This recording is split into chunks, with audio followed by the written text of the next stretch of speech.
Magandang gabi po sa ating lahat. Good evening po. Kumusta po kayo, classmates? Wala po tayo last week. And welcome back to our midweek service.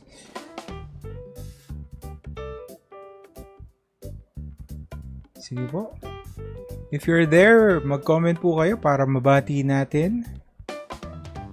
Mag-ano na po tayo, roll call for the night. Yan. Ang atin pong earliest bird for this evening ay si Ate She from CTJ Union. Diyan din po si Jericho Gayod, si Tita Guy, Tita Maming, Tita Mary Grace from CTJ Union din po. Ate Arlene from CTJ Union, Tita Mar, si Dexter, si Mama, andyan na po. Ninette Carpio, welcome po sa inyo. Si Tita Alma, Tita Beng, Tita Edith, si Teacher Felice from Singapore. Andito na din po si Pastora Arlene. Ayan. Isa po sa pinaka-magiting po nating pastora sa MRCP. Ayun na, hindi pala to si Pastora Arlene. Si Ate Arlene pala yan. Sorry po, sorry. Nalito ako. Ayan. Si Kuya Kevin, si Ate Apple, Edwin Pataweg, welcome po. Si Tita Baby, ayan. And si Tita Beng. Welcome po sa inyong lahat. Sige po, kung nandyan po kayo, again, please leave a comment. Batiin po natin ang ating mga classmates. Ayan. Para po sa mga Tagalagro, attendance na din natin yan. Kasi alam niyo naman po ang ating membership team ay nagche-check din po. Nandito na din si Dr. Camille, si Tita Rachel, si Ate IG, Vicky Villanueva, welcome po sa inyo. Welcome to our midweek service. Nomer Colobong, welcome po. Magandang gabi.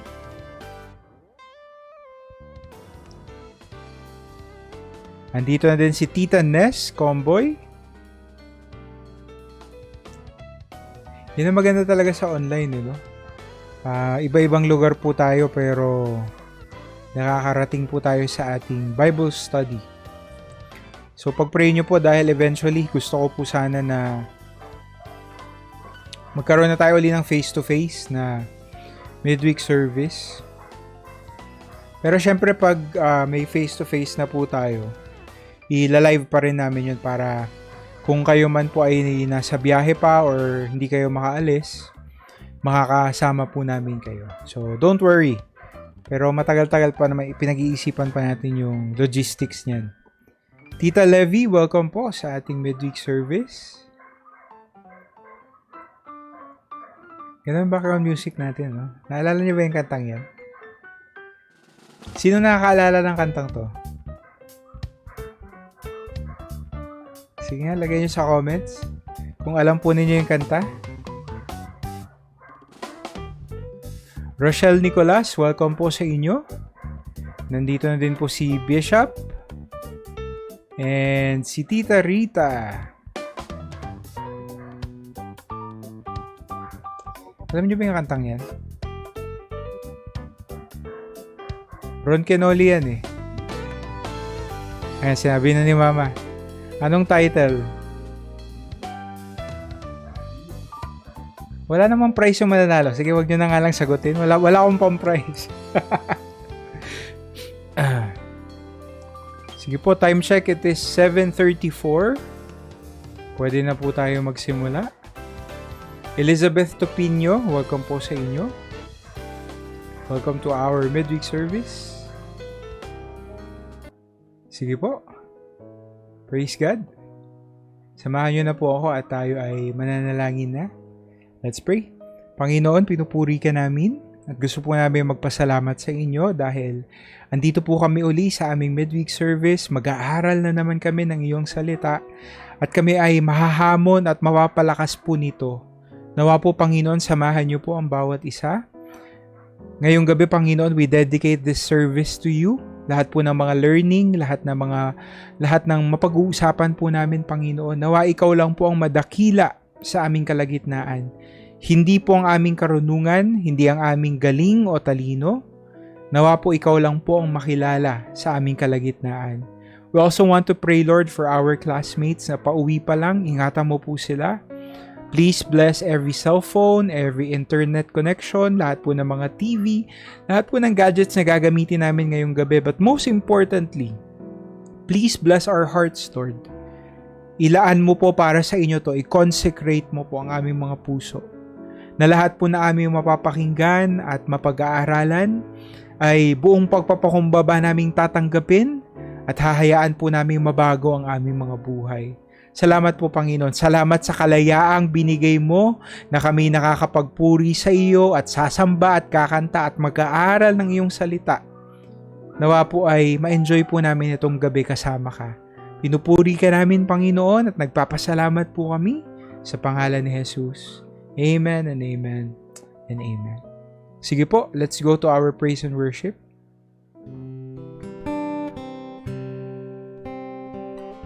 Tunay na walang katulad ang Panginoon.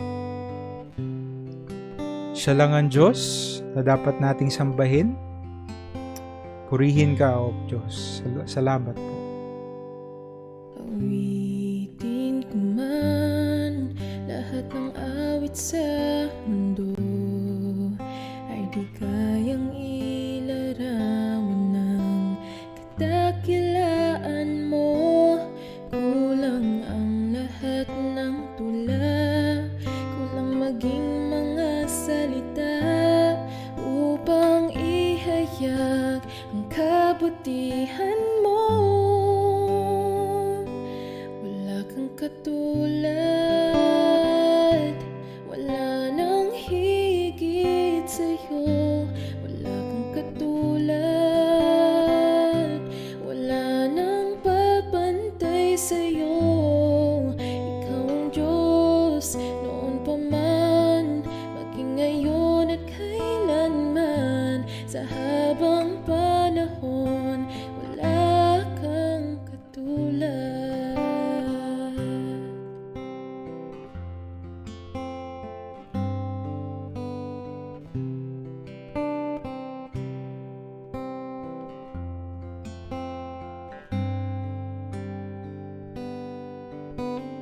Awitin ko man lahat ng awit sa mundo ay di kayang ilarawan ng kadakilaan mo. Kulang ang lahat ng tula, kulang maging mga salita upang ihayag ang kabutihan mo. Wala kang katulad, wala nang higit sa'yo. Wala kang katulad, wala nang papantay sa'yo. Ikaw ang Diyos noon pa man, maging ngayon at kailanman. Sa habang panahon, wala kang katulad. Wala kang katulad, wala nang higit sa'yo. Wala kang katulad, wala nang papantay sa'yo. Ikaw ang Diyos noon pa man, maging ngayon at kailanman. Sa habang panahon, sa habang panahon, sa habang panahon, wala kang katulad.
Pagpahirin niya sa kanyang piling,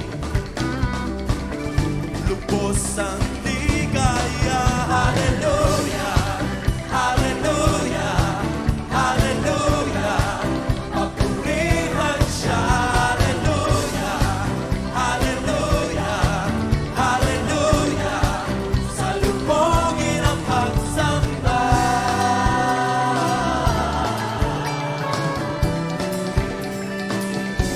Ating ipahayag,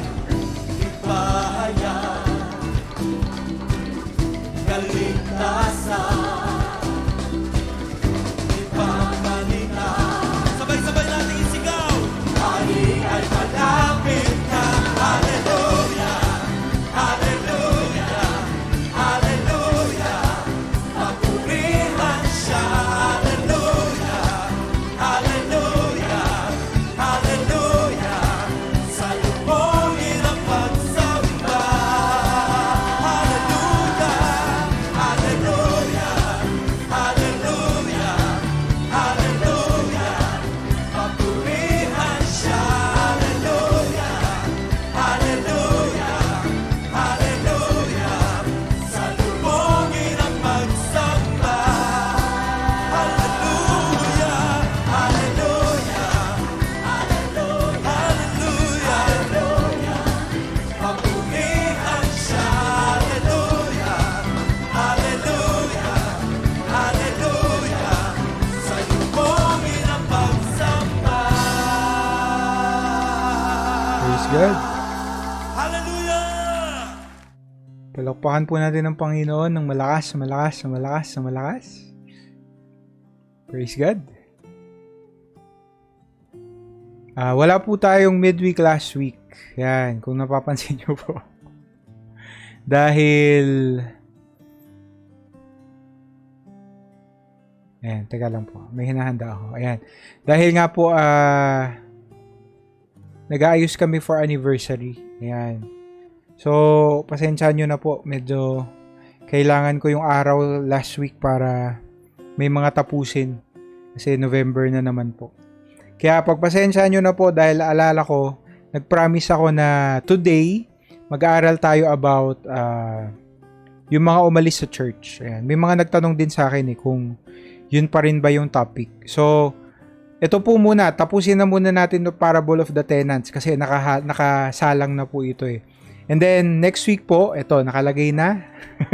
Don't you worry. Ito na po yung topic natin next week. Tapos, part 1 po yan kasi nung inaaral ko po yung mga pwede natin pag-usapan about it, naisip ko na magandang 2 linggo. 2 linggo po tayo mag-usap. So, kung nandito po kayo dahil yan ang ine-expect nyong magiging topic natin, next week pa po yan, pasensya na po. Pero hindi ba kahit anong topic, magmi-midweek pa rin kayo? Pangonsensya no? Pero yun nga po, next week hanggang November 22, we're gonna talk about the church. Ayan. Kaya ko po gustong i-push itong topic natin ngayong gabi, itong parable of the tenants. Kasi binigyang diin dito ni Jesus, katulad ng mga pinag-aralan natin sa mga nakaraang linggo, binagyang diin ni Jesus dito yung pananagutan ng isang leader. Pag hindi niya napamahalaan or nagabayan ng tama yung kanyang nasasakupan.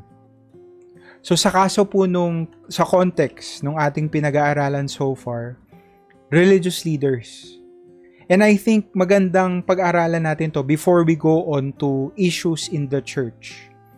Kasi kung ikaw ay leader at nakikinig ka nitong midweek service natin, meron tayong pananagutan sa mga miyembro na pinagkatiwala sa atin ng Panginoon.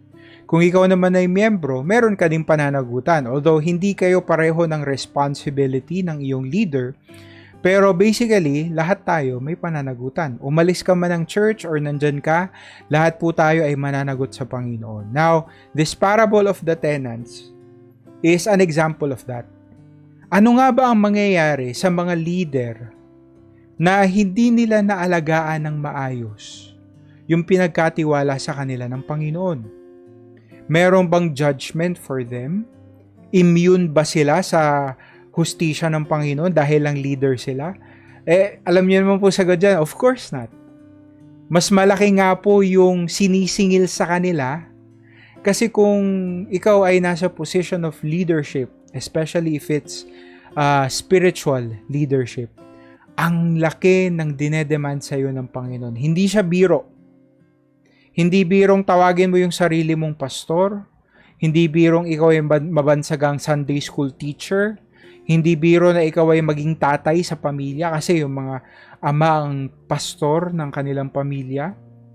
Kung ikaw naman ay nanay, ikaw din ay pinagkatiwalaan ng iyong mga anak. Hindi biro na ikaw ay nasa position. So ito pong pag-aaralan natin ngayon ay sumasalamin doon. Simulan na po natin. Earlier that day, just a review ng pinag-aralan natin sa mga nagdaang linggo, Jesus had a confrontation with the religious leaders.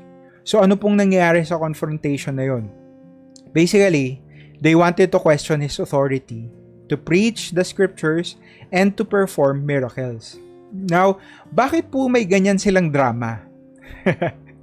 Kung maalala nyo po, last time in-explain ko po sa inyo yan. Kasi, hindi na mapagkakaila na si Jesus kaya niyang gumawa ng himala. Whereas nung first part ng ministry niya, dahil iilan lang naman yung nakakasaksi, at si Jesus mismo ayaw nga niyang ipaglandakan in public yung kanyang mga himala. Kaya pa nilang i-contest, kaya pa nilang pabulaanan kung totoo nga ba yung kapangyarihan ni Jesus. Tuwing siya ay nagtuturo nung mga unang time ng ministry niya, naalala niyo po yun, ilang beses siyang muntik ma-stone to death Ilang beses siyang kinuyog ng, tama ba yung term kinuyog? O dinumog? Ano ibig sabihin ng kinuyog? Ano na ba yun, binugbog? Hindi pa naman siya binugbog pero the crowd surrounded him. Diba? Kasi ganun sila kagalit sa tinuturo niya. Nandito na po tayo sa last week ng ministry ni Jesus. And nagbago na ngayon yung pakitungo ng mga tao sa kanya. So yung mga Pharisees, yung mga religious leaders, hindi na nila mapabulaanan yung mga pagpapamalas ni Jesus. Hayag na sa lahat Ito nga pong last week ng kanyang ministry, nasa Jerusalem siya So that is the epicenter. Yun po ang sentro ng political and religious power ng buong Israel. So can you imagine? Tuwing nagtuturo siya doon, tuwing meron nakakarinig, tuwing gumagawa siya ng himala at may nakakakita, hindi na ma-question talaga ng mga Pariseyo na si Jesus ay may authority. May power of some sort. So ngayon, ang gagawin nila para siraan siya, questionin nila kung saan nanggagaling yung kanyang authority. In other words, yan ba ay padala ng Panginoon? Siya ba ay padala ng Panginoon? O siya ay padala ni Satanas? Di ba? E naalala nyo po last week, di ba? Last week, pinag-aaralan natin na napakatalino din ng Panginoon. Huwag mo siyang hahamunin ng debate. Kasi basically, yung pagko-question ng mga Pariseyo, nabaliktad ni Jesus at sila na ngayon ang na-discredit. Di ba? Basahin nyo na lang po yan sa Matthew 21, yung first part nun kung gusto nyo po ng review. After that, Jesus told the parable of the two sons. You remember that parable? Merong dalawang anak. Basahin nyo na lang. And tonight, ito po yung pag-aaralan natin, the parable of the tenants, to emphasize their horrible treatment of God's Son. Na, ito po hindi ko alam kung napapansin nyo to, pero this is a very common theme in the Bible. Tuwing merong ginagawa ang tao, nakasamaan, meron silang ipapapatay, merong masasaktan dahil sa actions nila, or sa kaso po nito, dahil sa pagpapreserve ng mga Pariseyo ng kanilang political power, they put Jesus on the cross. They crucified Him. A common theme in the Bible is that kahit na masama yung nangyayari, at kahit na yan ay pagpili ng tao, free will nila yun kaya nila pinako si Jesus, wala namang pumilit sa kanila. Pero somehow, sa kabila ng lahat ng bagay na ito, na parang kung isipin mo, parang ang random naman, parang hindi naman connected, pero somehow, nagagamit ng Panginoon itong mga bagay, even the things that are meant for bad, nagagamit niya to accomplish His purpose. So, gusto ko pong i-emphasize sa inyo to kasi sa pag-aaral po sa chronology natin ng Gospels, we are now in the last week of Jesus' ministry. Kung babasahin nyo to ng straight, mamamatay na si Jesus in a few chapters eh. 'Di ba? Mabilis na lang po yung mangyayari. Pero tatagal pa po tayo dito. I think 1 taon pa po bago natin maaral talaga yung crucifixion ni Jesus dahil ang dami niyang tinuro during that last week. Pero siguro isang pinakamalaking lesson na gusto ko pong i-impart sa inyo is that ang galing ng Panginoon kumilos. Kahit ang tao may sariling pagpili at kahit ang tao madalas pinipili niyang manakit, pinipili niyang magkasala, siyempre hindi natutuwa ang Panginoon doon. Nababasag ang Panginoon tuwing tayo ay nawawala sa presensya niya, tuwing tayo ay tumataliwas sa kagustuhan niya. Pero somehow, sa kabila ng lahat ng kalokohang ginagawa natin, sa kabila ng pinapako ng mga Pariseo si Jesus sa krus, nagawa pa rin yung layunin ng Panginoon. So, ako parang parang pag binabasa ko tong last week ni Jesus, yung treatment sa kanya ng mga Pharisee, kung paano nila siya i-persecute until eventually pinadakip nila and then pinapatay. Parang kung ikaw ay outsider at hindi mo alam kung ano talaga yung nangyayari, iisipin mo, hala, nagwawagi ang kalaban. Di ba? Hala, si Satanas yung nagwawagi kasi pinapako yung anak ng Diyos. E di ba nandito siya para iligtas ang buong sanlibutan? Pero dahil alam natin yung pinakadahilan kung bakit nandito ang Panginoon, kung bakit siya nagkatawang tao. At yun ay para bayaran ang ating mga kasalanan. Yung pagliligtas niya ay hindi political. Hindi ito pagpapalaya sa mga Hudyo mula sa mga mananakop, kundi pagtalo sa kasalanan. At walang ibang paraan para magawa yun, kundi ibigay ni Jesus yung sarili niyang buhay at bayaran ang ating mga kasalanan. So kahit na parang pinili yan ng tao, ipapako si Jesus. Pero ang galing ng Panginoon, ginagamit pa rin niya yan para sa kanyang kaluwalhatian. Ang galing ng Panginoon. Amen? Amen po ba? Amen ba? So yun, amen. Yan, tapos na po tayo. Yun na basically yung gusto kong sabihin sa inyo eh. Pero syempre, sayang naman yung nandito po na po kayo, di ba? Isa-isahin na po natin. Ano bang nangyari dito sa parable of the tenants? Ayan. Pwede po bang sabihin nyo sa comments? Tenants. Ayan. Ano po bang Tagalog ng tenants? 10 langgam. Diba? Tenants. Okay, this is the parable of the tenants. Anong nangyari? Verse 33 po tayo. There was a landowner who planted a vineyard. So nagtanim daw po siya. Ito, nasa likod ko. Vineyard. Ubasan. Diba? He put a wall around it, dug a wine press in it, and built a watchtower. So, hindi lang siya nagtanim, malamang siya din po yung nagpalago ng mga ubas. Naglagay din siya ng bakod, naglagay siya ng wine press. Ano po bang Tagalog ng wine press? May nakakaalam po ba? I-comment nyo nga.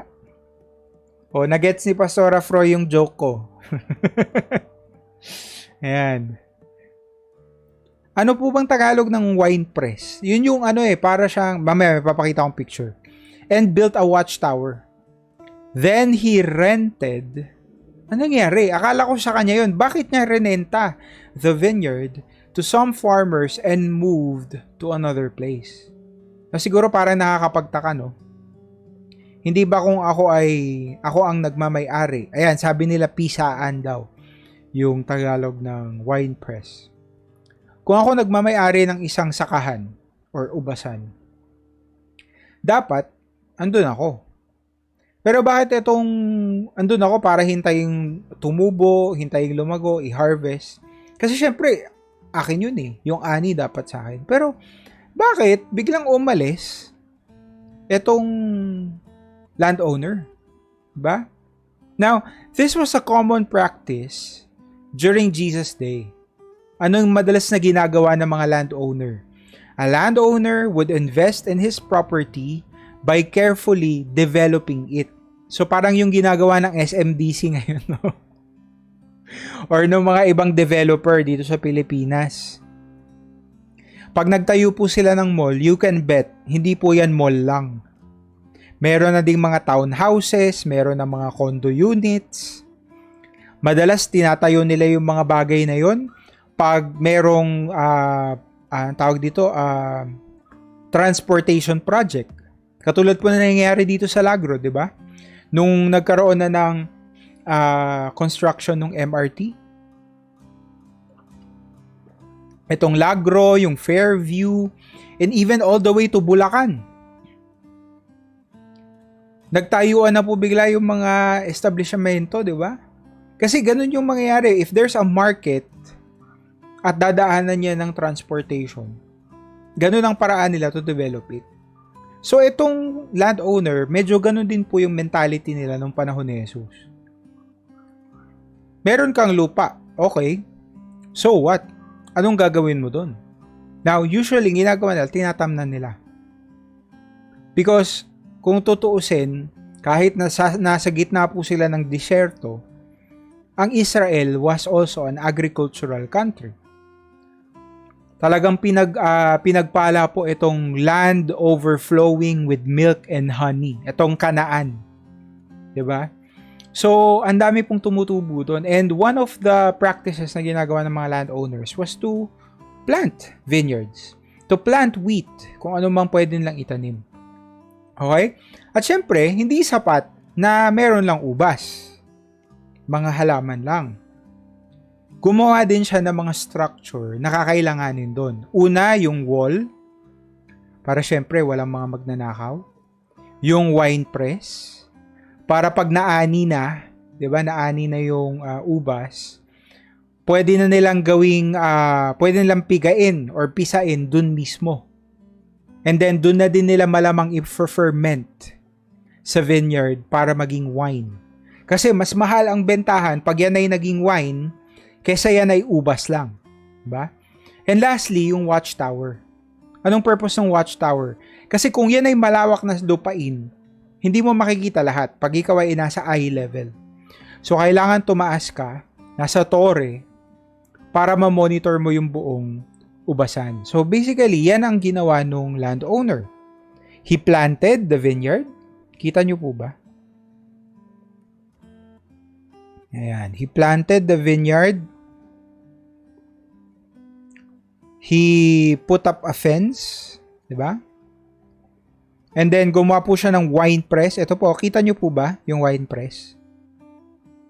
Para po siyang batsa. Parang batsa or parang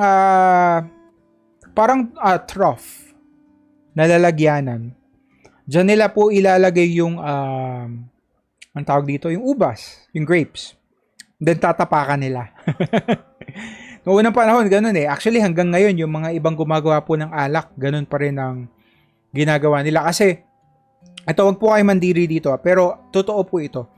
Meron kasi mga natural na yeast na matatagpuan around sa isang vineyard. So, yung yeast na yon, yun ang nagpapabulok at gumagawa ng alcohol dun sa napigang ubas. So, kung yan ay gagawin mo sa laboratorio, may mga wild yeast doon na hindi mo makukuha. Hindi ganun kasarap yung wine. So, meron palang merit na tinatapakan yung wine. Siyempre, naguhugas naman po sila ng paa. Pero kita nyo po dyan, no, mababaw lang po siya. And pag napuno na po yan ng grape juice, Either i-drain nila or sasalukin nila. And lastly, yung watchtower. Ayan. Para mabantayan niya yung buong ubasan.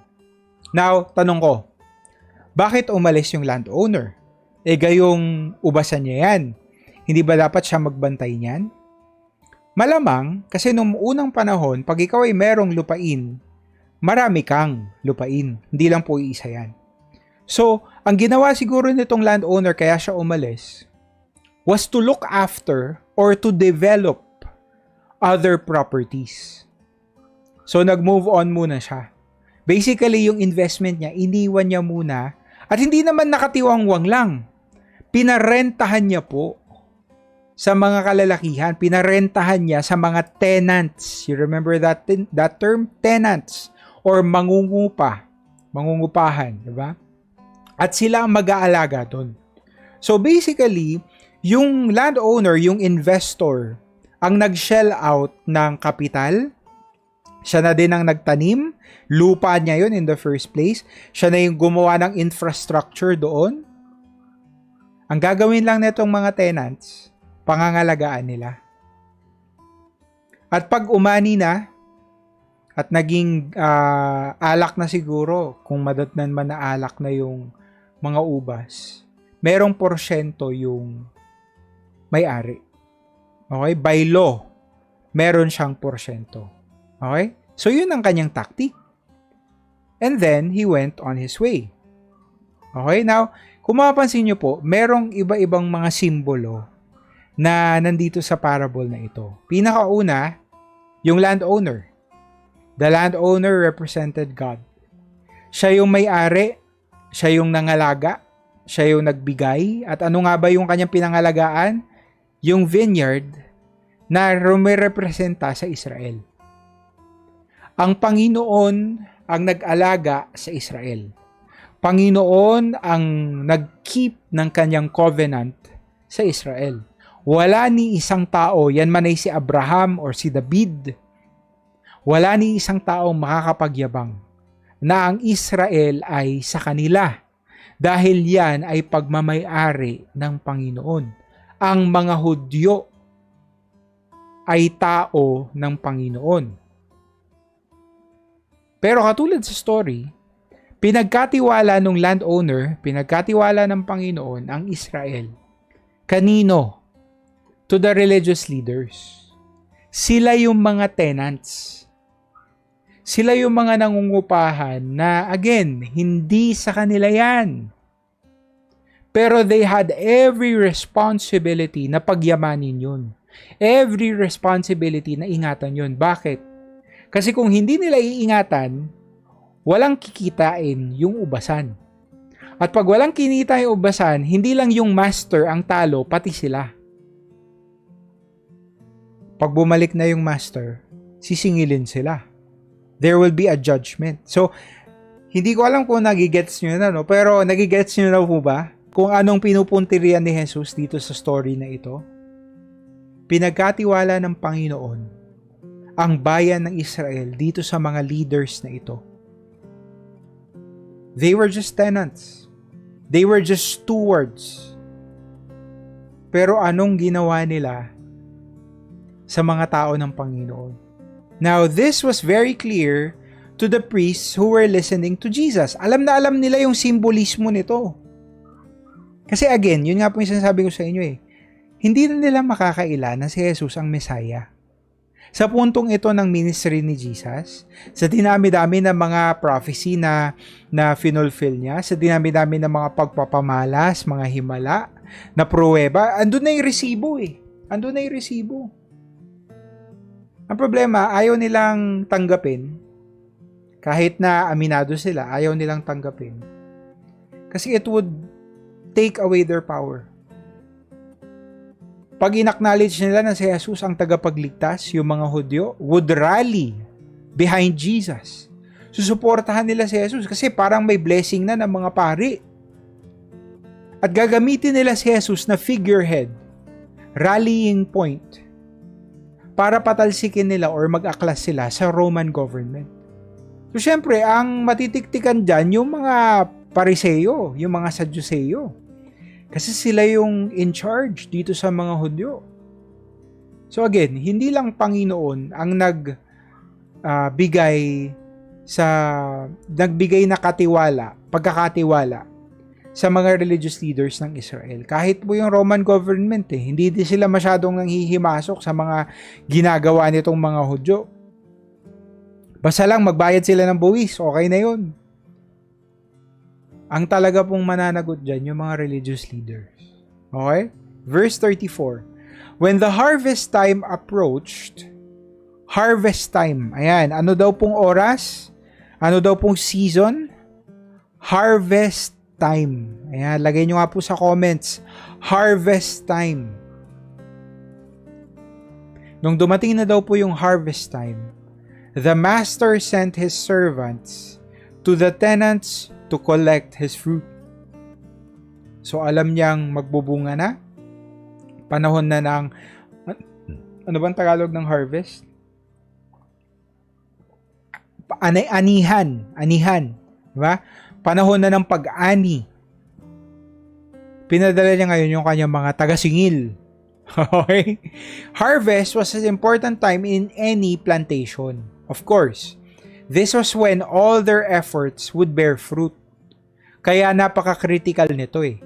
Sa kaso naman po ng master, kaya critical itong harvest time kasi baka takasan siya. Itong mga religious leaders, itong mga tenants. Baka pag naani na nila, biglang dayain nila yung number. Tapos kung hindi man sila tatakbo with the entire profit, baka konti lang yung ibigay nila sa master. Magsinungaling sila na ito lang po kasi yung naani namin eh. When in fact, marami pa pala. So, importante po itong time na to.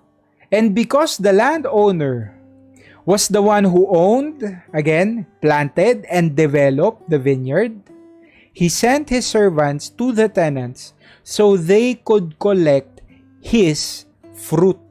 Tingnan niyo po itong word na to. His fruit. Nakalagay po yan.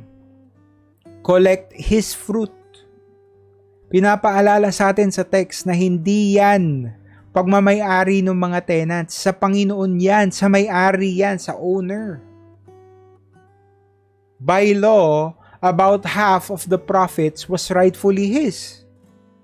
Kahit na kung tutuusin, medyo pwedeng kong i-argue yan eh. Kasi again, nung dumating na yung mga tenants, natanim na yung ubas.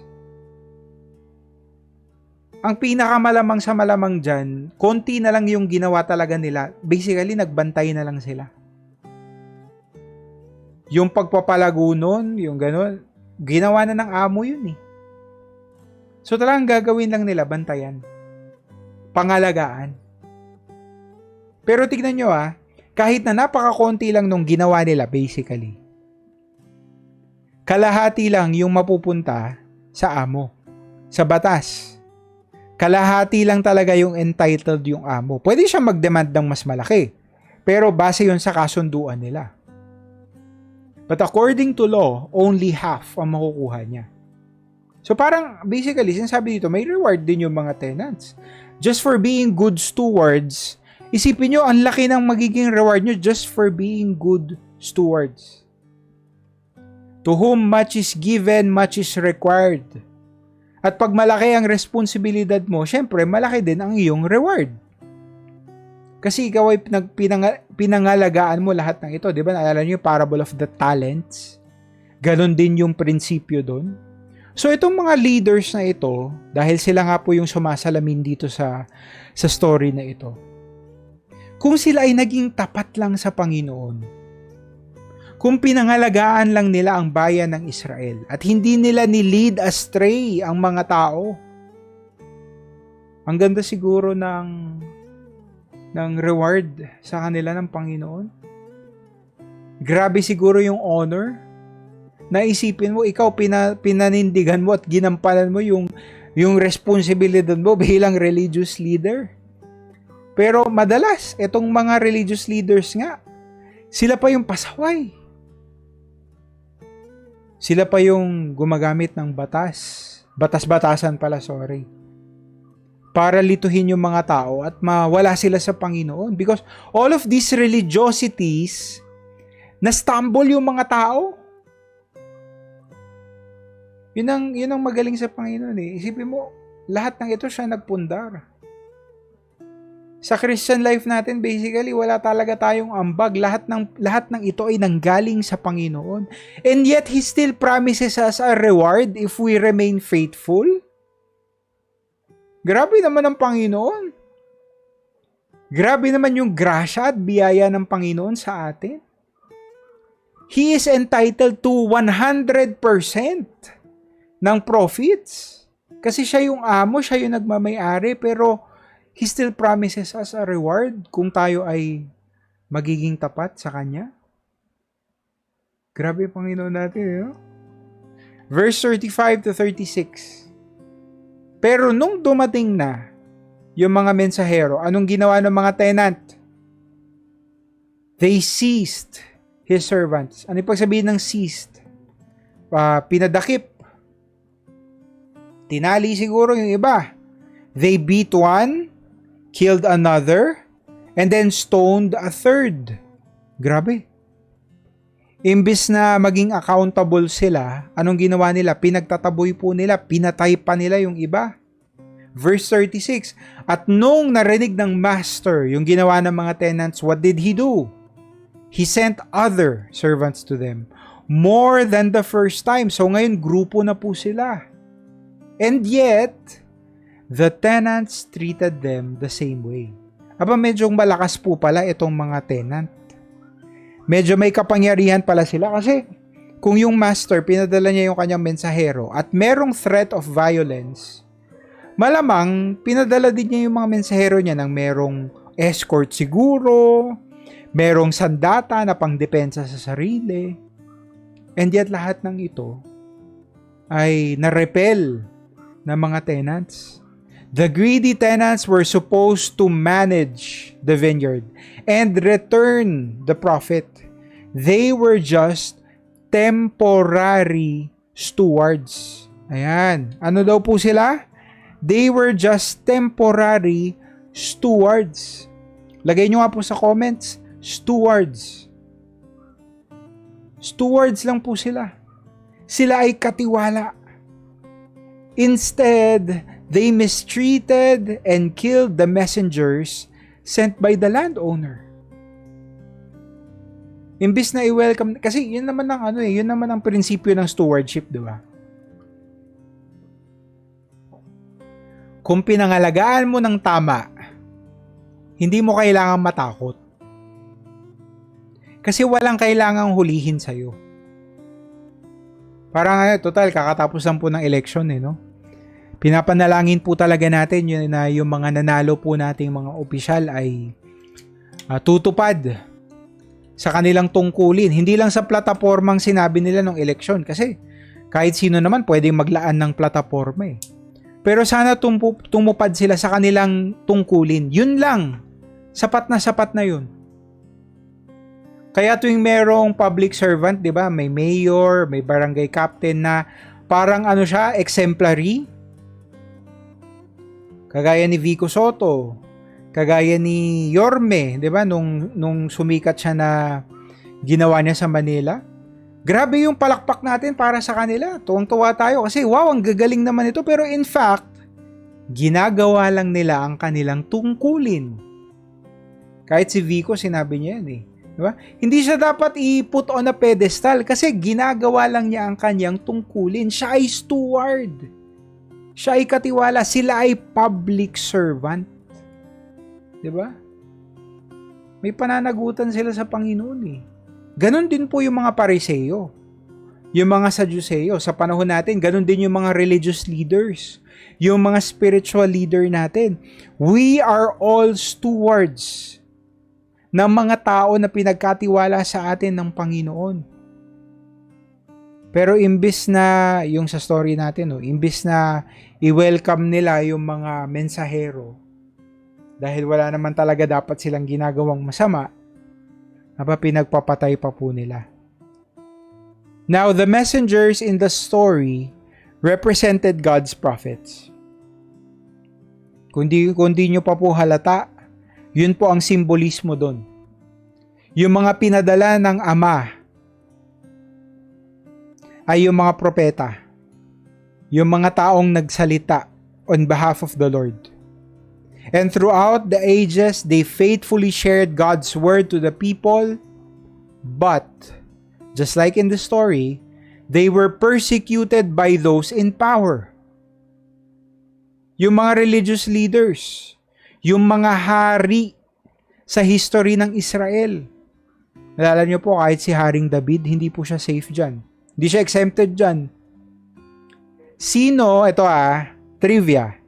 Sino yung propeta na nag-rebuke kay King David nung siya ay nangalunya with Bathsheba? Sino yung propetang yun? Sige nga po, i-comment nyo. May nakakaalam ba? Who was that prophet? Grabe yung lakas ng loob ng propetang yun, no? Hari yung kanyang rebuke. Yun, very good. Jericho. Sabi ni Kuya Jericho, Nathan. Ayan, si Prophet Nathan. Pero hindi lahat ng mga hari, hindi lahat ng mga religious leaders, katulad ng reaction ni David. Kasi si David, talagang nagluksa po siya at humingi siya ng tawad sa Panginoon. Marami sa mga leaders, pag mayroong propeta na nag-rebuke sa kanila, pinapapatay nila. Pinapersecute nila. So sa panahon ni Jesus, yung mga tao in power were the religious leaders. At iniisip nila that Israel was theirs to take. Iniisip nila pagmamay-ari nila yung vineyard, when in fact it's not. It's God's property. Iniisip nila pagmamay-ari nila ang Israel. It's God's property. God's messengers were rejected and killed by the very people who were claiming to be close to God and obedient to Him. Etong mga tao na sila dapat yung nag-e-enforce ng batas. Sila dapat yung sumusunod sa batas. At sila yung naglalapit sa mga tao papunta sa Panginoon. Sila pa yung nagiging katitisuran. Through this parable, Jesus was not only reminding the hypocritical religious leaders what they were like, but He was also asking them an indirect question. Connected po ito dun sa question ni Jesus last time na nag-aral tayo about John the Baptist. Naalala po ninyo? How could they claim obedience as God's people and still reject His messengers? Sinasabi nilang malapit sila sa Panginoon. Sinasabi nila nagsasalita sila for the Lord. Yung mga propeta nga na mismong pinadala ng Panginoon. Walang bahid ng korupsyon. Kasi look at John the Baptist pa lang. Paano siya manamit? Saan siya tumitira? Anong kinakain niya? Hindi lavish ang kanyang lifestyle. Basic lang po. Humble yung kanyang pamumuhay. Kasi si John the Baptist, hindi siya motivated ng mga yaman ng mundo. Motivation niya yung sugo siya ng Panginoon eh. Motivation niya yung mission niya bilang propeta. Ito mga Pariseo, lumaki po sila sa karangyaan.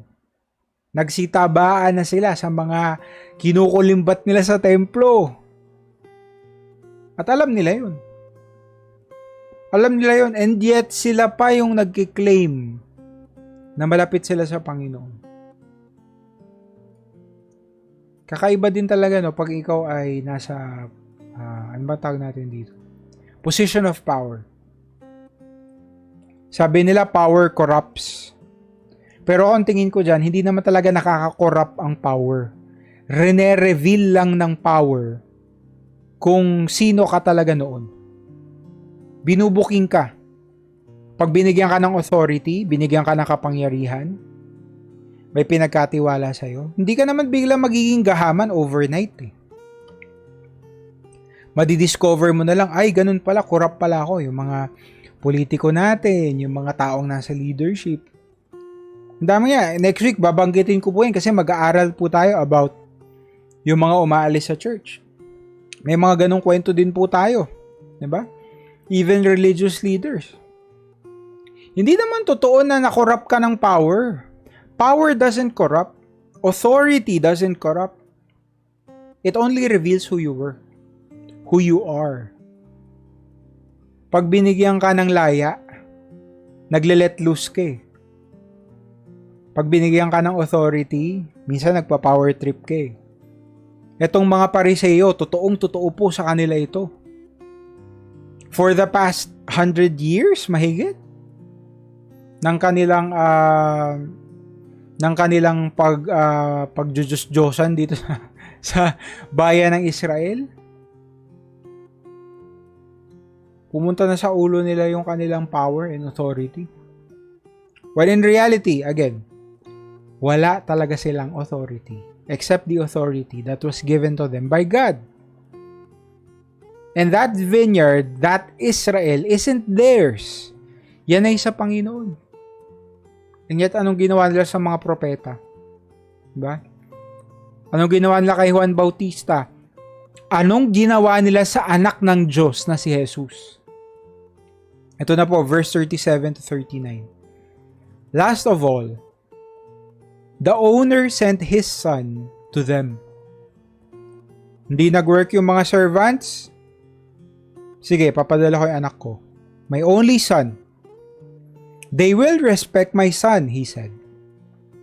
But when the tenants, look at this, saw the son, they said to each other, this is the heir. Yan yung tagapagmana niya, oh. Come, let's kill him and take his inheritance. Let's kill him. Hindi lang nila balak angkinin yung pinagpaguran ng owner. Balak din lang ipapatay yung pinakamamahal na anak niya. Now, ano kaya pagsabihin nito, kuya? As a last resort, the landowner sent his own son, believing that the tenants would surely respect him. But instead, what did they do? Again, they devised an evil plan. If they could kill the son, then they would receive his inheritance. Now, siguro nagtataka kayo, kuya, legit ba yan? Kasi kung sa panahon natin ngayon, makukulong. Paano nila naisip yung ganitong plano na pag pinatay nila yung anak, magkakaroon sila ng claim sa lupa? Eh kasi po, nung unang panahon, there was a provision in the law that property would pass on to those in possession of it if the original owner had no heirs. So kung namatay yung anak tapos walang naiproduce na tagapagmana,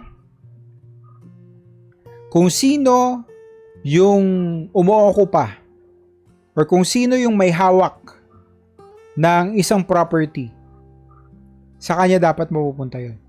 Kasi basically, ang prinsipyo dyan, kung yan ay sa'yo, dapat ingatan mo yan. Bakit napunta sa ibang tao? Diba?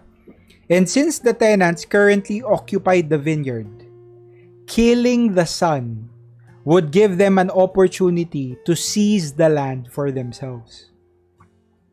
Nasa batas po yan, may provision na binigay ang batas para dyan. Now, is it an unfair law? Of course.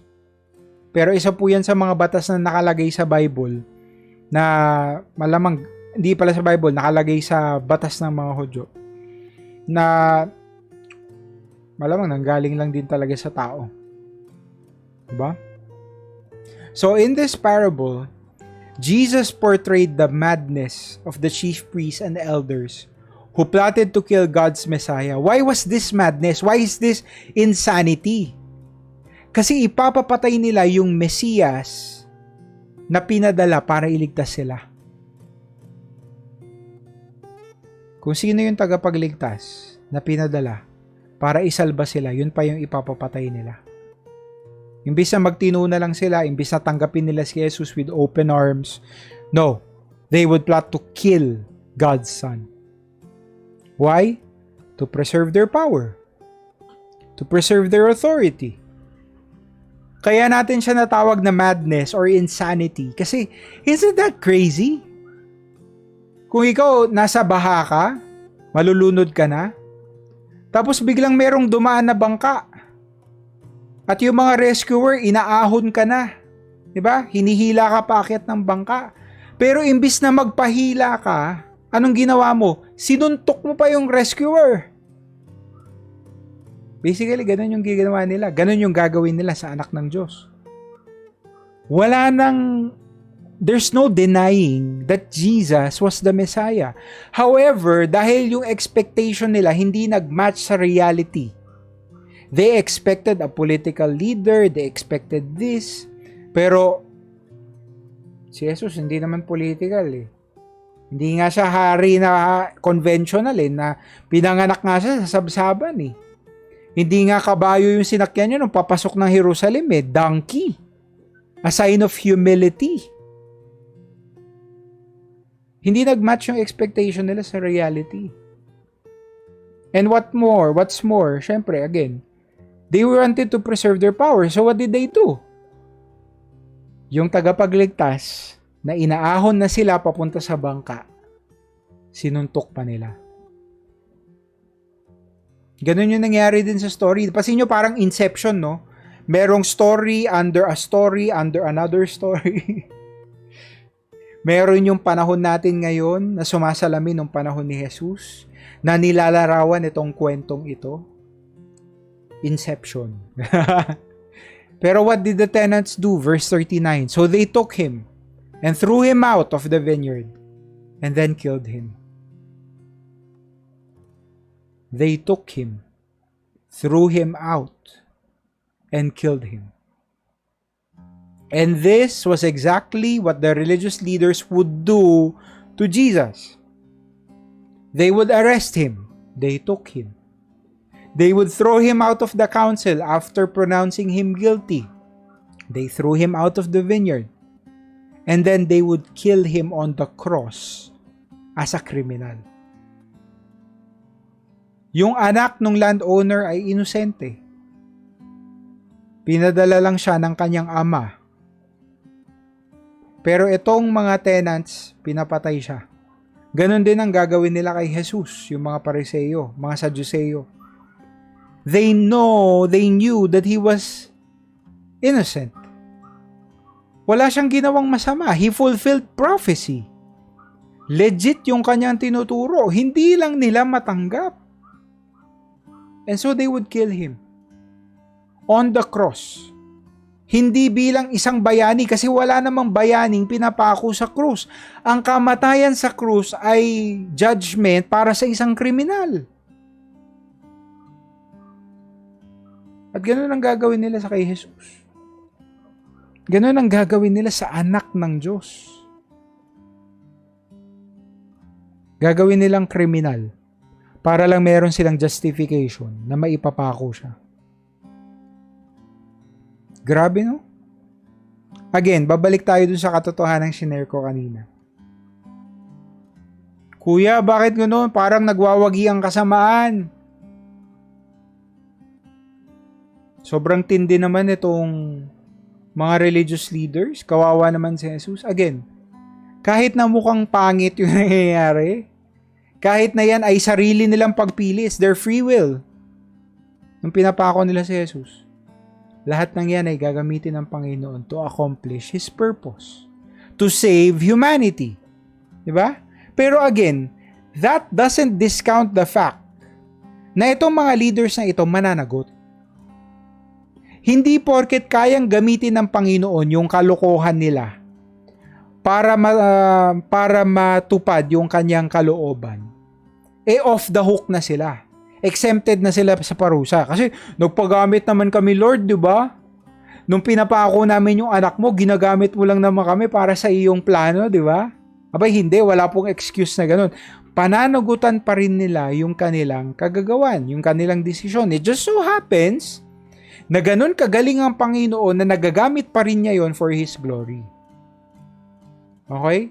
Pero tignan niyo po, ano nang mangyayari dito sa mga tao na sa story na pinapatay yung anak nung may-ari? Anong mangyayari sa mga tenants na inaangkin nila wrongfully yung vineyard?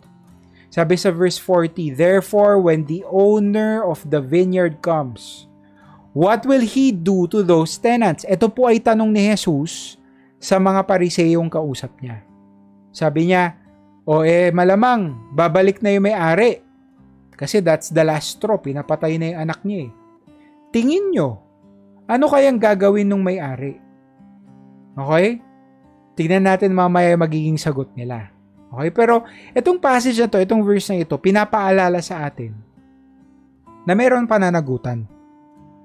Meron tayong accountability in front of the Lord. The tenants probably thought that the fight for the property was over. Pinapatay na namin yung anak eh. Okay na kami. Pero hindi. The master would now soon appear. And take note, the tenants' main crime in the story wasn't just that they killed the master's son. Yung pagpapatay nila sa anak, ay lastro na lang yun. Yun na yung huling, ano bang Tagalog ng lastro? Anong pwedeng Tagalog nun? Parang yun na yung sukdulan, yun na yung huling, meron ba tayong Filipino idiom na kapareho nun? It's the last straw. Sagad na yung, yun lang yung sumagad. Pero balikan natin, ano ba talaga yung pinakakasalanan ng mga tenants? Hindi nila sinurrender yung vineyard. Namamanginoon sila dun sa vineyard. So, by the same example, ganun din po yung nangyari sa mga religious leaders. Their main crime wasn't just crucifying Jesus. It was their blatant deception of the Jews. At ito po ay hindi nila ginawa once or twice, hindi nila ito ginagawa in one generation, several generations. They led the people astray for years.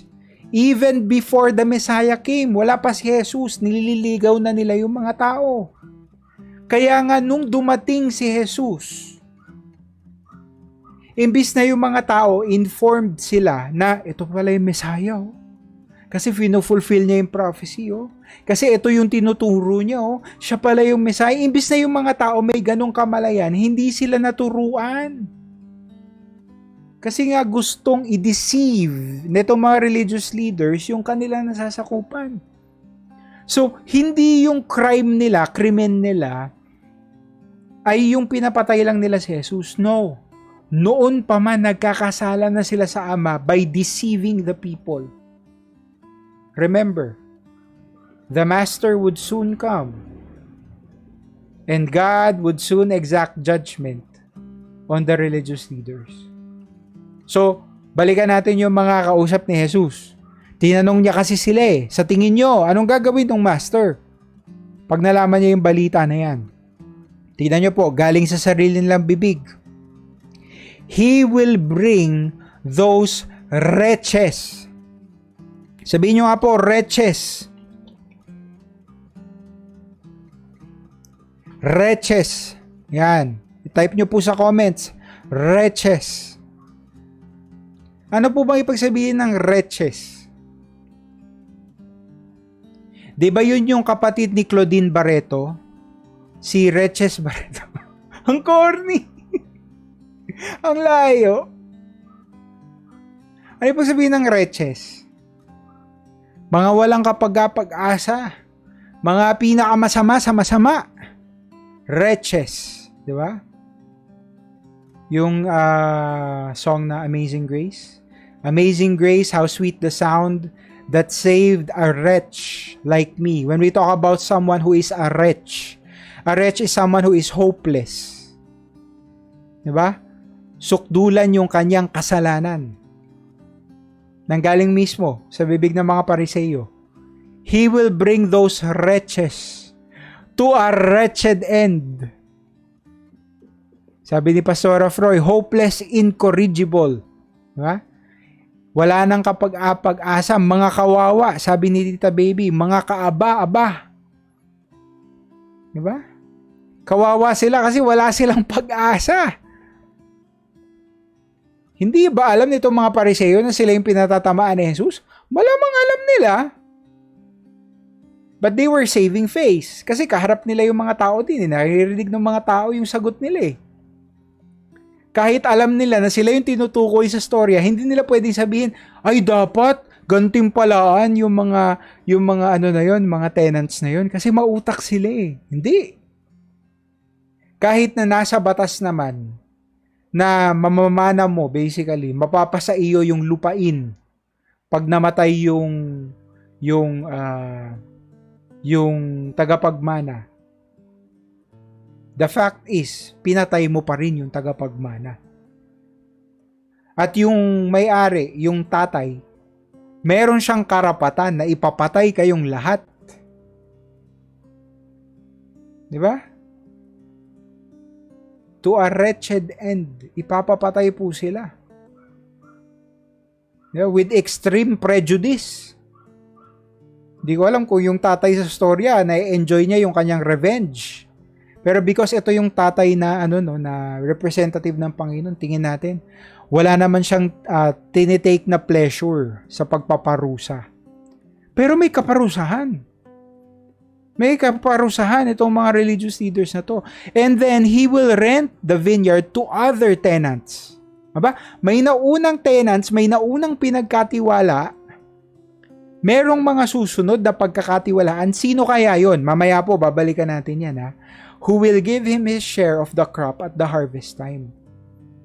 Here, Jesus forced the religious leaders to declare their own miserable fate. Anong kahahantungan nila dahil sa ginawa nila?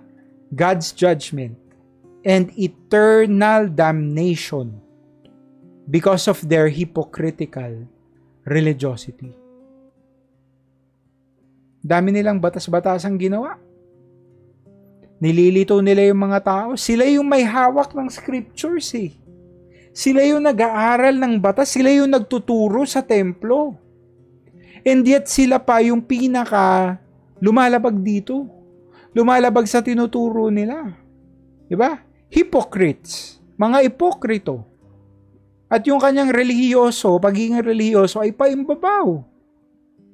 The message of this parable was clear enough. And the leaders knew the punishment that awaited them. Pero bakit hindi sila nagbabago? Kasi nga, mas concerned sila sa mga bagay ng mundo. Hindi sila concerned sa punishment nila na eternal kasi iniisip nila, next life pa yon. Concerned sila dito ngayon. Na habang nandito sa lupa, meron silang power, meron silang authority.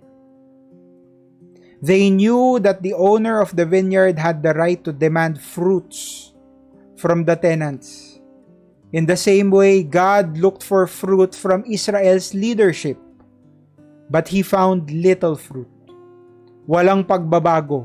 Dahil yung mismong nagtuturo, yung mismong mananagot sa Panginoon, walang pagbabagong nakikita sa kanila. Kung maalala po ninyo, hindi ba parang sounds familiar? Di ba? Yan yung fruitless fig tree na puro dahon. Ano nga bang sign ng dahon? Nauuna kasi para sa fig tree yung bunga bago siya magdahon ng marami. Kasi pang camouflage niya yung dahon sa bunga eh. So pag nakakita ka ng fig tree na maraming dahon, i-assume mo na may bunga na siya. Kasi nauuna yung bunga bago yung dahon. Nakakita si Jesus ng fig tree. Walang kabunga-bunga pero ang daming dahon. Hinalintulad niya yon sa Israel. Hinalintulad niya yon sa mga religious leaders. Ang dami nilang dahon, ang dami nilang pakitang tao, ang dami nilang pagpapasikat. Pero yung puso nila napakalayo sa Panginoon. Walang bunga. Walang bunga dahil doon. Kasi hindi totoo yung pagkakilala nila sa Panginoon. Di ba naalala niyo yung sabi ni Jesus? If you remain in me and I remain in you, you will bear much fruit. Kung ikaw ay connected sa Panginoon, hindi question kung magbubunga ka o hindi. Magbubunga ka. Nakabase na lang sa'yo kung gaano karami. Pero magbubunga ka kung totoo kang nakakilala sa Panginoon. All of these religious leaders and even Israel as a whole had a lot of leaves They looked fruitful. They looked religious. But they did not have a relationship with the Lord. Tayo po kaya, no?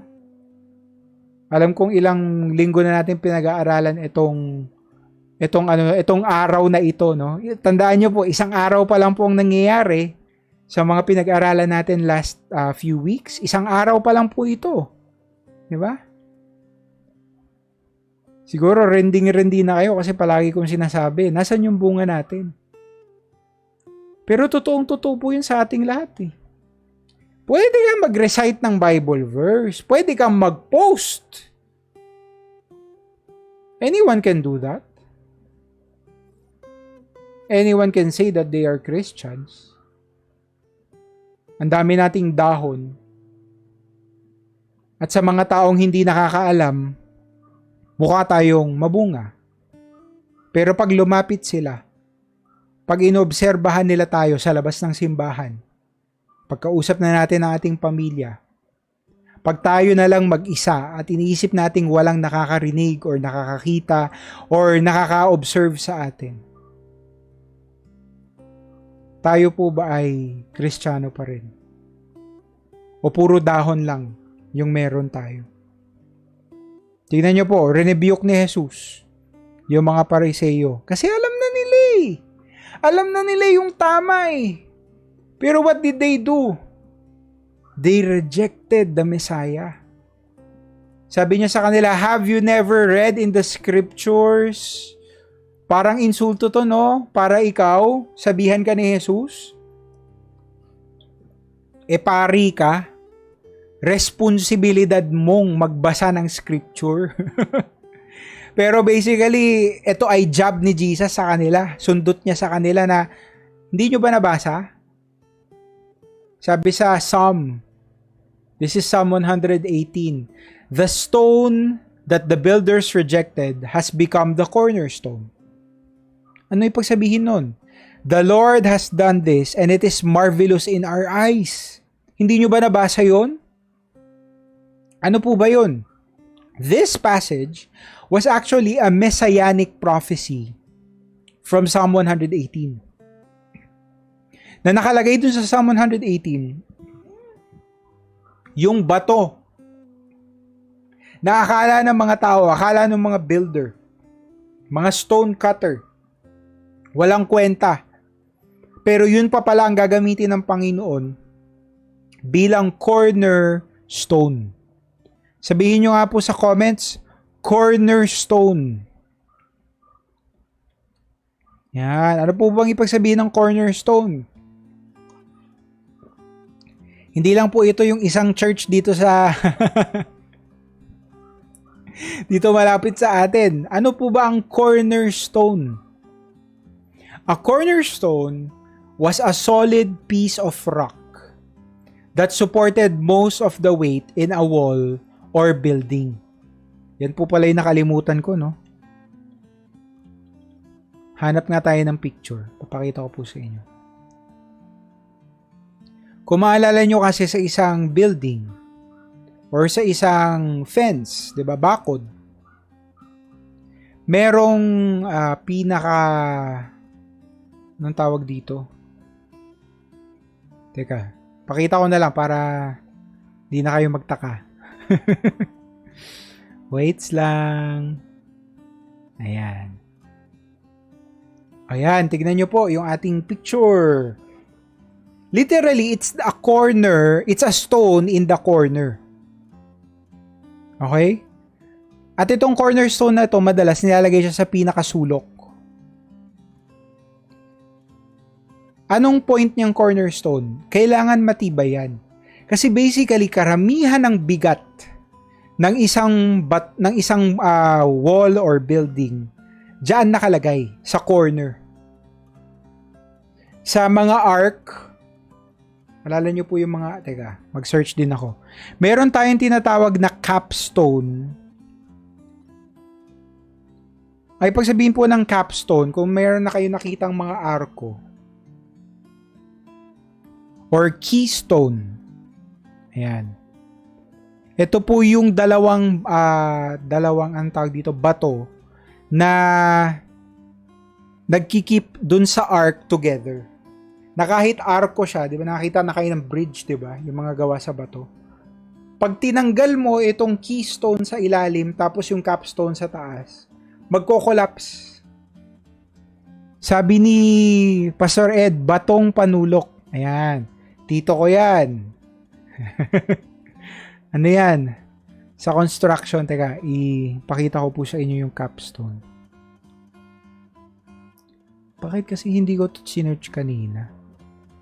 Ayan, ito po. Kita na natin yung tatlo. So you have the capstone on top. Siya po yung direktang nakataas sa keystone. Yung keystone yung sumusuporta dun sa bigat ng arko. And then your cornerstone naman yung pinaka nasa ilalim. So all of these terms were construction terms na hindi po ito lingid sa kaalaman ng mga Israelita, ng mga Hudyo. Kasi nung panahon nila, ganyan naman yung construction eh. Di katulad natin, may semento na tayo, may rebar na, may kung ano ng mga construction materials. Noong unang panahon, meron lang sila either mud or bato or sand or kung ano mang mga semento na magagawa nila from natural resources. They needed this cornerstone. They needed this capstone para maging matibay yung kanilang ginagawa. Now, these stones were used in Scripture as a symbol of Christ. Madalas when you hear about cornerstones, about capstones, keystones, lahat po ng ito ay sumasalamin or nagrepresenta sa Panginoong Jesus. He is the most important part of the foundation of the church and of God's covenant with man. Kung wala si Jesus, kahit na gaano kagaling yung mga propeta, yung mga taong pinadala ng Panginoon noon pa man, si Jesus yung pundasyon ng lahat ng yan.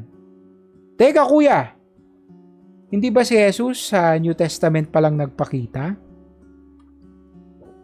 Paano siya naging pundasyon? Dapat siya ang nauna. John 1:1. In the beginning was the Word, and the Word was with God, and the Word was God. Dahil si Jesus ay hindi lang tagapagligtas, hindi lang siya Diyos na nagkatawang tao para bayaran ang ating mga kasalanan, gamit ang kanyang buhay, siya din ay Diyos. Diba? He submitted to the Father, but because He is part of the Trinity, He is God. He is part of the Godhead. At kung ang Panginoon ay buhay noon pa man, bago pa nilikha ang lahat ng ito, si Jesus ay buhay na noon pa man. Si Jesus ang salita, si Jesus ang cornerstone, siya ang pundasyon. And now, we have this term, the church. Kasi ito yung binibuild ni Jesus sa panahon ngayon. Na nung una, pag ang mga tao nagsasamba, dun pa sila sa synagogue, dun pa sila sa templo, pero ngayon, gumagawa ng sistema si Jesus na yung tao na mismo, hindi yung tao ang sasambahin pero yung tagasamba, yung tao, kaya niyang makipagtipan sa Panginoon kahit nasaan siya. Ang galing ng Panginoon Jesus. Again, one of these days we will talk about the church. Reserve ko pa ito pag nag-aral na tayo ng Acts Kasi church history ito. Pero siguro one of these days, magkaroon po tayo ng introduction dyan. Kung ano nga bang meaning ng church. And it's not just the building, again. It's the people. And why is Jesus the head of the church and we are the body? Ano kayang meaning ng lahat ng ito? Actually, matatouch natin ng konti yan next week Pag pinag-aralan po natin yung mga umaalis sa church. Magbibigay ka, mamaya na yan. Okay. So, Jesus quoted Psalm 118 to remind the leaders that their rejection of Him said more about their guilt and coming judgment than it said about Jesus Himself. Though they rejected Him, He was still the chief cornerstone. Kahit na anong ibato nila kay Jesus, kahit anong accusation, insinuation, hindi nila matatanggal yung katotohanan na siya ang pundasyon ng lahat ng ito. He was still the chief cornerstone. Verse 43 to 44. Therefore, I tell you that the kingdom of God will be taken away from you. Ito na po, part of the consequence. Dahil hindi sila naging mabuting katiwala, ipagkakatiwala yan sa ibang tao. The kingdom of God will be taken away from you and given to a people who will produce its fruit. Ibibigay sa ibang mabunga. Anyone who falls on this stone will be broken to pieces. Anyone on whom it falls will be crushed. Ganon daw katibay yung pundasyon. Na kahit ipapako nyo si Jesus, magpapatuloy pa rin yung kanyang sinimulan. Nagigets nyo na kung ano yung sinimulan niya? Nagigets nyo na pagtatagpi-tagpi nyo na ba kung sino itong bagong mga taong ito? Bagong tenants na pagkakatiwalaan? Jesus warned the religious leaders that if they continued their rejection of the Messiah, then soon God would transfer the leadership of His work on earth. In other words, the leadership of His church to other people. And who are those other people? The Gentiles. The Samaritans. The Gentile believers, the outcasts of Jewish society, na sila yung pinandidirian ng mga Hudyo. Sila yung hinuhusgahan. And yet sila pa pala yung nakatanggap ng totoo sa salita ng Panginoon. There will be a new people of God. There will be new tenants. Ayan. Pwede bang ilagay nyo po sa comments, new people. Merong mga bagong pagkakatiwalaan ng Panginoon made up of all peoples, not just the Jews, who will temporarily replace the Jews so that Jesus can establish His church. And true enough, kahit po sa mga disipulo ng Panginoong Hesus, hindi lang naman sa 12 apostles, no?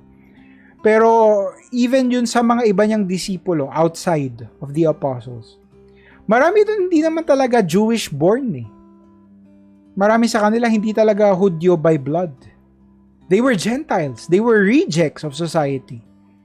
And yet gagamitin sila ng Panginoon to prove a point na ang laki ng entitlement, sense of entitlement itong mga Hudyo. Iniisip nila ang Panginoon nasa kanila lang palagi. Pero kung sakali man, ang Panginoon tutuparin naman niya yung kanyang covenant sa kanila eh. Sabi po sa Revelation, God will preserve a remnant. Na kahit dumaan sa Great Tribulation ang bayan ng Israel, actually buong mundo nga dadaan sa tribulation. Pero meron pa ring iprepreserve ang Panginoon mula sa Israel. However, itong bagong covenant ay hindi na nakabase sa dugo nila bilang mga Hudyo. Nakabase ito sa pananampalataya natin kay Kristo. And anyone can be a believer. Whether you are a Jew, syempre may mga mananampalataya namang Hudyo, or you are a Gentile. Lahat ng mananampalataya kay Jesus ay maliligtas. At lahat ng yon ay magiging parte ng kanyang simbahan at gagamitin niya para ipalaganap ang kanyang mabuting balita. Tayo po yun. Sabi mo sa katabi mo, tayo yun. Hindi tayo pinanganak sa Israel. Wala tayong dugong Hudyo. Pero base sa sakripisyo ni Jesus, na tinugunan natin sa pamamagitan ng pananampalataya na binigay sa atin ng banal na Espiritu, tayo ay napapabilang na ngayon sa kaharian ng Diyos. Tayo po yun. Not by our own merit, but because of what Jesus did. Tayo yun dahil sa grasya ng Panginoon. Punta na po tayo sa last verses natin of the night. Verse 45 to 46. When the chief priests and the Pharisees heard Jesus' parables, they knew that He was talking about them. They heard Jesus rebuke and knew what they were doing wrong, but they still did it anyway. Yun ang masahol dun eh. Alam mo na yung mali. Alam mo nang ginagawa mo yung mali. Pero hindi ka pa rin nagbago. Verse 46, they looked for a way to arrest him, but they were afraid of the crowd. Di ba? Napaka-pathetic. Kung ikaw ay sugo ng Panginoon, ikaw ay pinagkatiwalaan ng Panginoon na religious leader, how can you be this pathetic that you live for the opinions of man? Hindi ka naman pinadala ng tao, pinadala ka ng Panginoon, pinagkatiwalaan ka ng Panginoon. But these religious leaders were afraid of the crowd. They were afraid baka mag-aklas yung mga tao. Pag reneject nila si Jesus outright, although patago yung kanilang rejection, di ba? Tinatry nilang hulihin si Jesus through discourse, through debate, pero hindi papatalo si Jesus, mas matalino si Jesus sa kanila eh. But it all boils down to that. They wanted to preserve their power. Ayaw nila na mawala yung puso ng mga tao sa kanila. This reminds us that the leader's rejection of Jesus wasn't because he was spouting lies. Hindi dahil bula ang propeta siya, kundi dahil takot silang mawala yung kapangyarihan nila. They knew that he was the Messiah, but their proud and self-serving hearts still pushed them to crucify him on the cross. And a few days after nitong confrontation na ito, magtatagumpay po sila. Ipapadakip nila si Jesus. They would perform a mock trial na parang sa labas parang merong hustisya pero hindi eh. Parang sa labas nilitis nila si Jesus ng patas, hindi eh. Kasi inosente yan eh. And yet they sentenced him to death. And not just any death, but death on the cross. Pag tinitignan mo yun, iniisip mo, hala, nagtagumpay ang kasamaan. Ito mga Pariseo, nagtagumpay sila against Jesus. Natupad yung kanilang kagustuhan na ipapatay si Jesus. We may look at the Pharisees as examples of man's free will gone wrong. Pwedeng isipin natin na nung nagwagi sila, nagwagi din ng kasamaan. Pero again, katulad ng sinabi ko po sa inyo sa simula, we can also see their actions as proof that God is still in control. God is in control. Lagay nyo nga po yan sa comments. God is in control. He can still accomplish His purpose. Even though they were plotting to kill Jesus. This was all part of God's plan to save humanity. And what they meant for evil would eventually be used for good and for the salvation of the world. Amen? Praise God. Praise God. God is in control.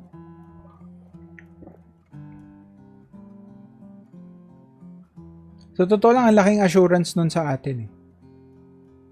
Kasi sa kabila po ng ating mga pagkukulang, di ba palagi yan sinasabi yan, tao lang, nagkakamali. Pero kung ikaw ay leader, kung ikaw ay magulang, ikaw ay Sunday school teacher, katulad nitong mga religious leaders, we have a responsibility.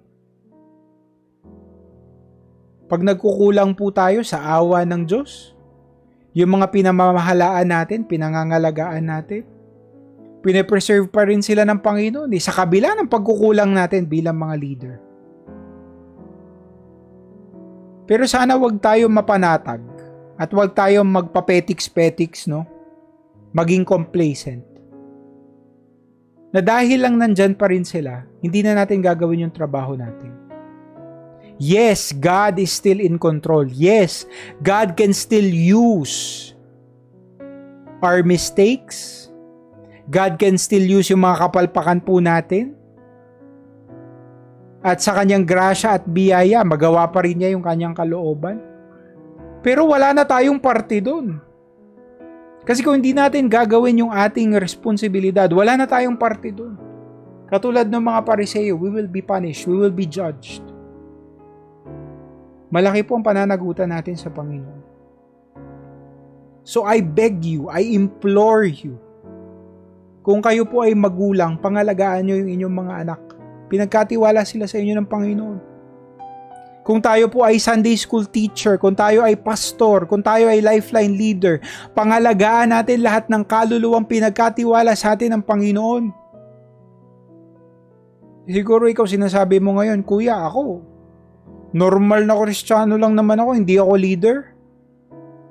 Pero tandaan mo kapatid, lahat tayo, merong mandato ang Panginoon na hindi lang tayo magiging evangelist, tagapagpahayag ng mabuting balita, tayo din ay magiging discipler.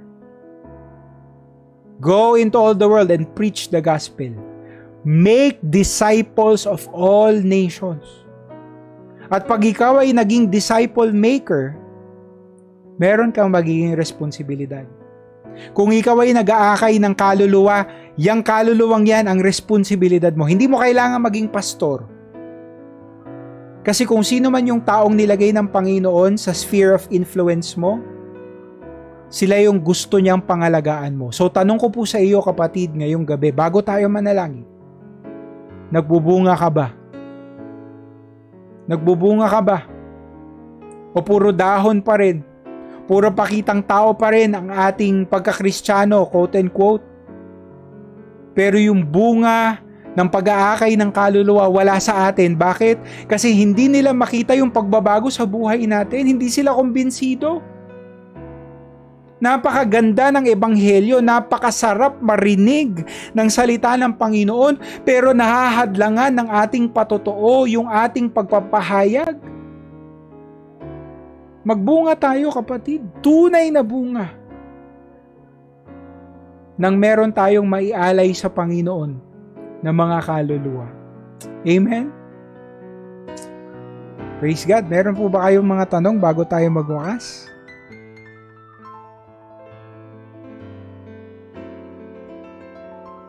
Meron ba kayong tanong? Parang winakasan ko na dun no? Pero meron po ba kayong tanong? About yung ating topic.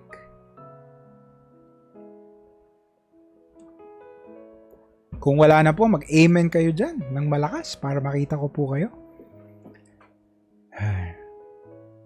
Napakabuti ng Panginoon natin. Napakabuti ng Panginoon.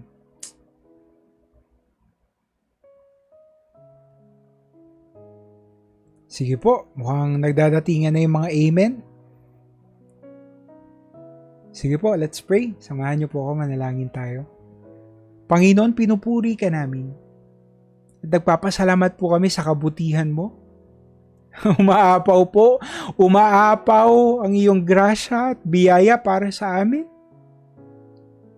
Sa totoo lang po, Panginoon, nahihiya kami.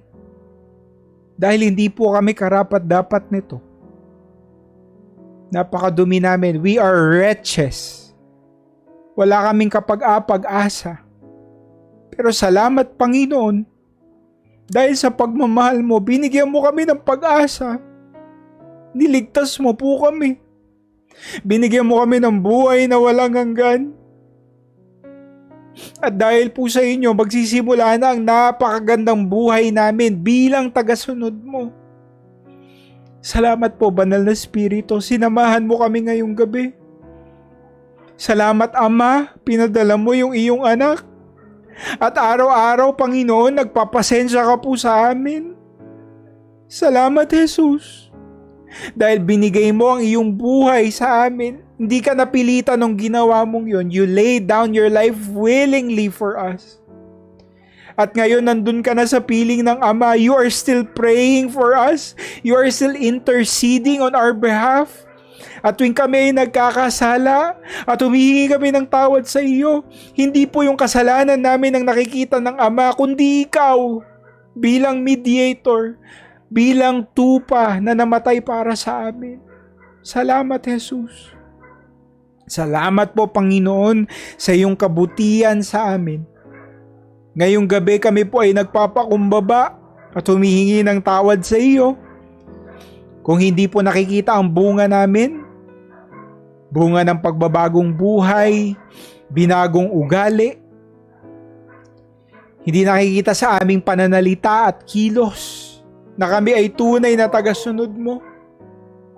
Ang aming paggawa ng mabuti ay selfish reasons pa rin. And worst, hindi po kami nag-aakay ng kaluluwa. Patawarin mo po kami, Panginoon. Simula sa araw na ito, kami ay nagtatalaga muli ng buhay namin sa iyo. Kung tatanggapin mo ito muli, Panginoon, we commit to being genuine Christians. Dahil alam namin yan ang gusto mo para sa amin. Pinapanalangin ko po ang mga kapatid ko ngayon, Panginoon, ano man ang kanilang pinagdadaanan, sa kanilang kalusugan, sa kanilang relationships, sa kanilang finances, sa kanilang spiritual life.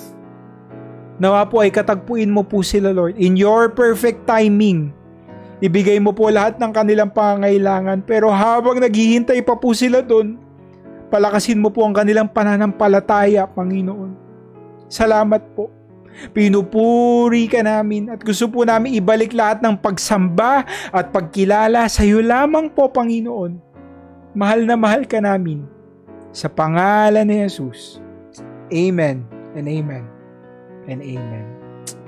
Praise God. Palakpakan po natin ang Panginoon ng malakas na malakas na malakas.